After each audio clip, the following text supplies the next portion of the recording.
A lot of young women who are now in the workforce, that promised feminist dream, feminist glory, you're going to love it. You're going to be just like men. Male parity is what we want. We want to work 40 hours a week. Yeah, they're kind of figuring out that that's not really that great. You're not making that much money. You're working a lot of hours. You don't have that much time for yourself. And they are sharing their feelings with the internet because that's what you're supposed to do on TikTok. You're supposed to trauma dump, and she is dumping some of this trauma, but I'm glad she is. Take a listen to this young woman.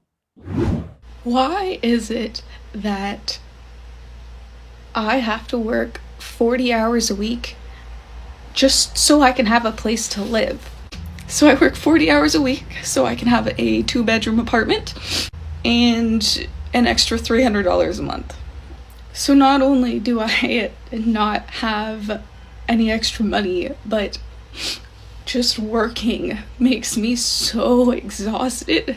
And I don't want to do that anymore, right? Like, I don't care how poor and miserable I would have to be, but I literally can't have a place to live without this, you know? Like,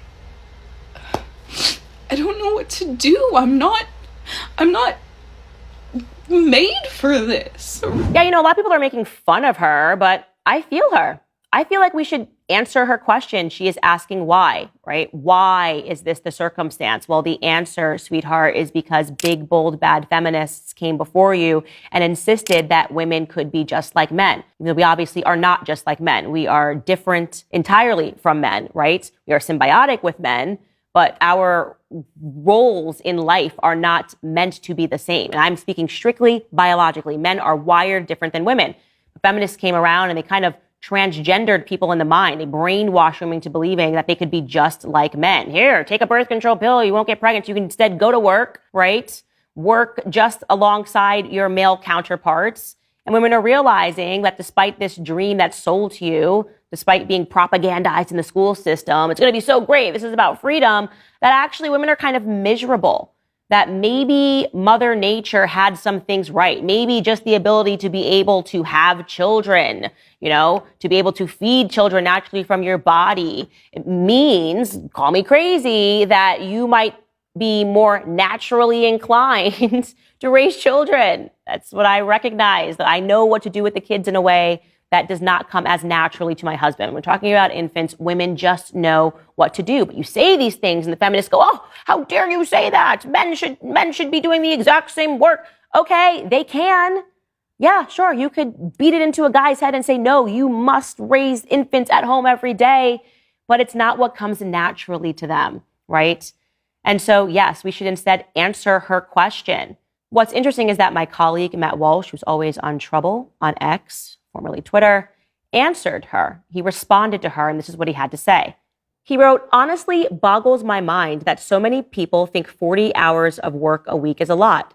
That leaves you at least 5 or 6 waking hours a day during the week to yourself and 2 full days on the weekend. How much more free time do you really think you should have? How interesting. Matt Walsh is a man. So yes, it comes naturally to him. I find that men are able to do the same thing day in and day out like warriors. They're just biologically predisposed to doing these sorts of things. And women, when you see them in a household, you see that the multitasking, the way that a woman is able to deal with a child that is screaming while also handling other things, we are designed in that way and in that capacity. And unfortunately, women are not willing to just let go of this feminist narrative and to recognize that nothing that feminists convinced us of actually makes us happy today. Right? It might help you pay your bills, bare minimum. But if we were looking before the explosion of second wave feminism, that young woman would likely have found a partner, right? She would likely have already been married. She may have 1 kid. They told you that that was prison. Oh my gosh, why would you want that? That's absolute prison. 1 man going to work would have been enough because women were not yet in the labor force to support an entire family based on his income alone. And that was a different existence and a different world But if you ask me, quite frankly, women were happier when I think about that. Okay. My grandmother was not crying every day on TikTok, or obviously didn't have TikTok, but crying every day about the stresses of what it was like to raise her children. She stayed at home. She raised her kids. She made dinner every single night. And that stuff made her whole. It's just a complete reversal of the roles. Matt added on to the commentary saying this. He wrote, of course, the reason you see women in these videos so often is that most women don't actually want to work professional careers at all, but they've been pushed into this direction by society. But even so, we should be clear that taking care of children will mean working more than 40 hours a week, a lot more. Life is work no matter how you slice it. Suck it up and deal with it. Yes, but it's different kinds of work, right? It is a different kind of work when I spend the entire day fully exhausted by my children. Obviously, I have 3 of them now, and the oldest is 3. It's exhausting, but it's a different kind of work because it's rewarding, and I know what to do, and I am getting a sort of feedback that for me is so much more rewarding than you would get in the climate of an office. And maybe the feedback that a man gets when he climbs the corporate ladder, feels like he's going out to war and conquering.